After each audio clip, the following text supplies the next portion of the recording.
بسم الله الرحمن الرحيم إن الله وملائكته يصلون على النبي يا أيها الذين آمنوا صلوا عليه وسلموا تسليما اللهم صل على سيدنا ومولانا محمد معدن الجود والكرم وآله وأصحابه وبارك وسلم.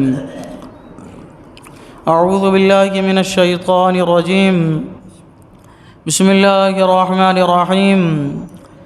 فلعلك باخع نفسك على آثارهم إن لم يؤمنوا بهذا الحديث أسفا إنا جعلنا ما على الأرض زينة لها لنبلوهم أيهم أحسن عملا وإنا لجاعلون ما عليها صعيدا جرزا.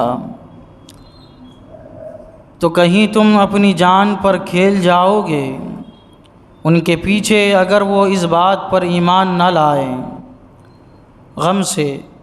بے شک ہم نے زمین کا سنگار کیا جو کچھ اس پر ہے کہ انہیں آزمائیں ان میں کس کے کام بہتر ہیں، اور بے شک جو کچھ زمین پر ہے ایک دن ہم اسے پٹ پر یعنی چٹیل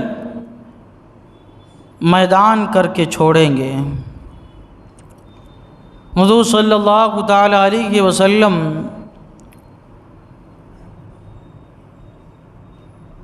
مکہ کے لوگوں کے اور خاص طور سے اپنے خاندان والوں کے ایمان کے خواہاں رہتے تھے کہ یہ لوگ ایمان لائے. ہر نبی یہ چاہتا ہے کہ اس کے موجودگی میں روئے زمین پر وہ جس کی طرف نبی بنا کر بھیجا گیا ہے سارے لوگ ایمان لائے.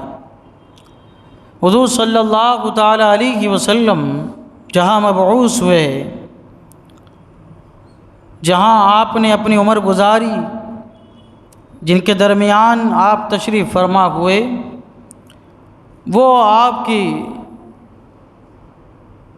دین کی تبلیغ سے اثر نہیں لیتے تھے.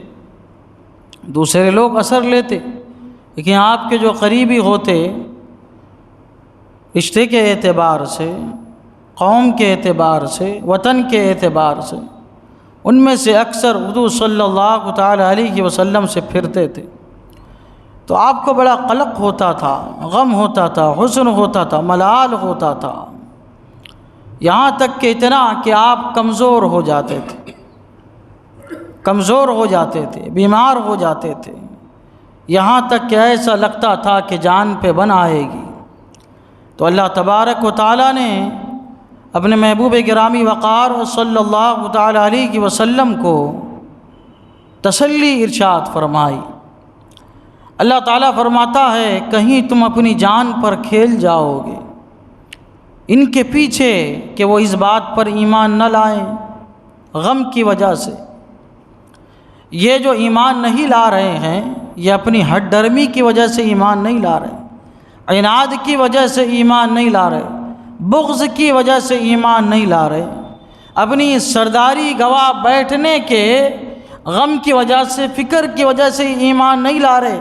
ان کے دل گواہ ہے کہ آپ سچے نبی ہیں، اسلام سچا مذہب ہے، ایک اللہ ہے، اس کے سوا کوئی معبود نہیں.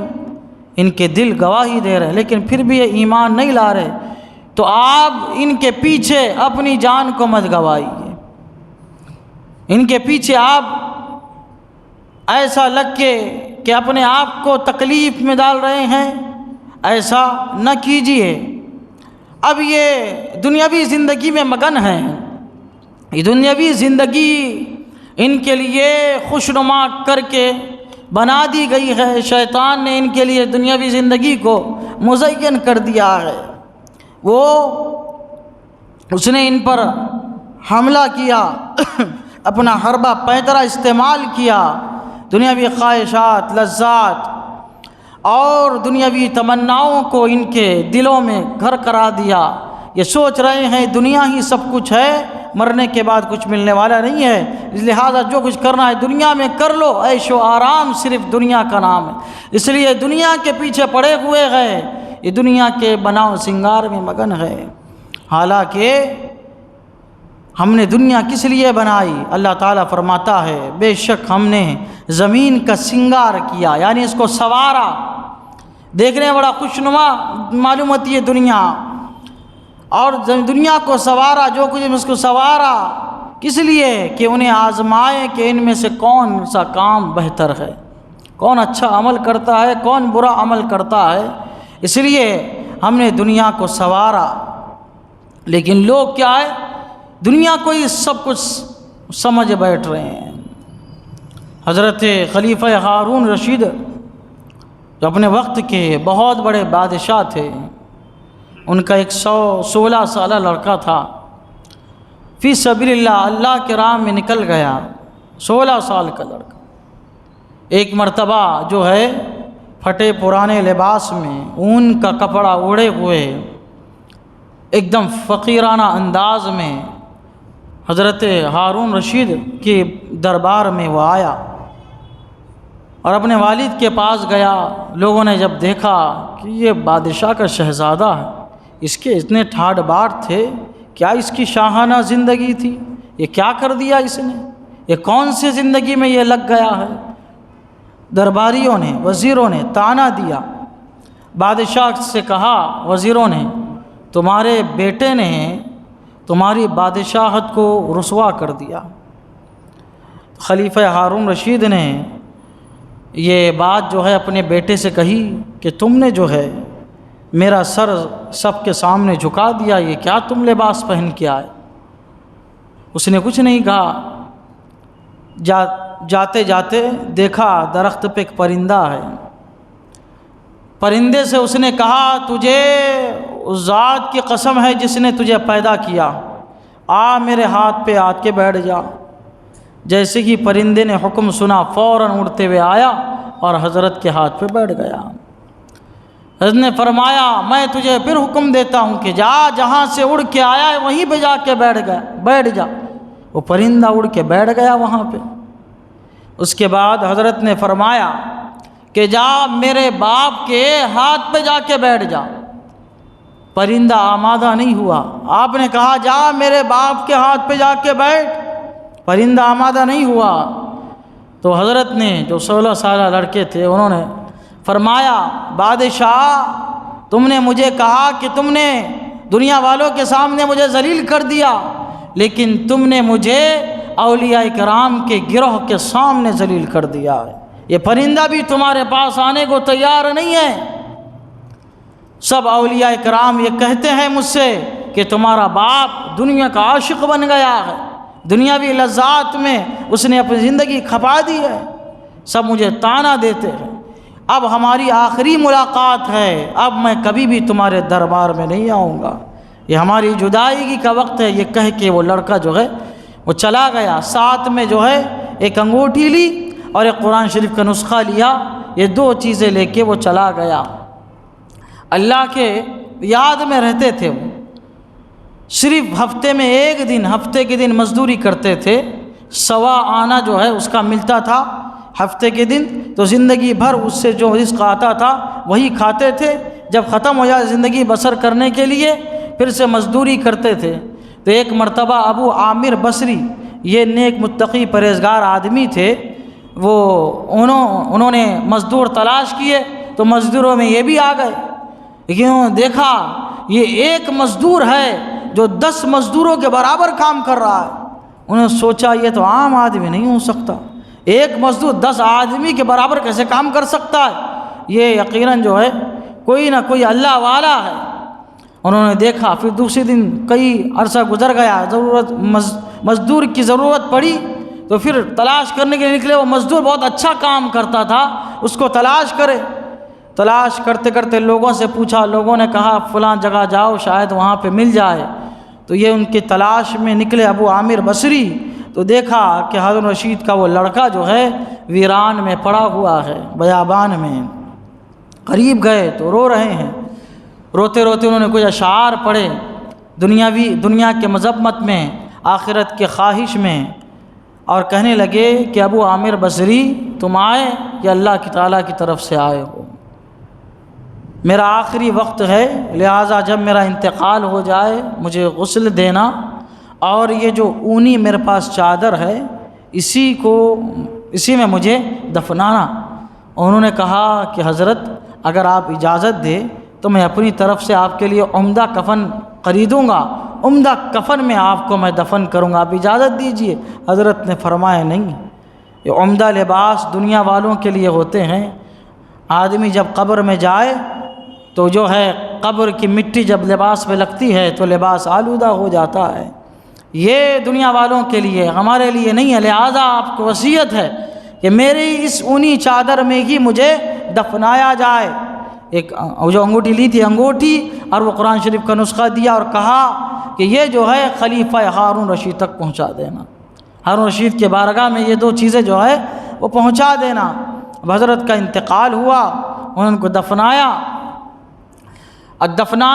دفنانے کے بعد وہ دو چیز ہے، ان کو معلوم نہیں کہ کیا مسئلہ ہے، اب ان کو یہ دو چیزیں خلیفہ ہارون رشید کو پہنچانا ہے، انگوٹھی اور قرآن شریف کا نسخہ۔ کسی طرح جو ہے واسطہ دیتے خلیفہ ہارون رشید کے دربار میں پہنچے، اور جب باریابی ہوئی تو دو چیزیں پیش کی کہ یہ کسی نے جو ہے آپ کو پیش کیا ہے۔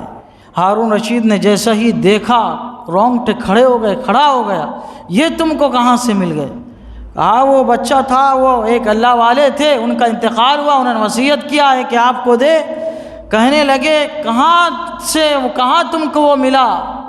رونے لگا ہارون رشید خوب زار و قطار، اور کہنے لگا کیا کہا انہوں نے کچھ نہیں کہا، بس اتنا کہا کہ میرے والد کو کہہ دینا کہ دنیاوی زندگی فانی ہے، ختم ہونے والی ہے، یہ زیب و زینت کی جگہ ہے، آخرت جو ہے وہ ابد الآباد چیز ہے۔ انہوں نے کچھ وصیت کی کہ آپ کو کہہ دینا۔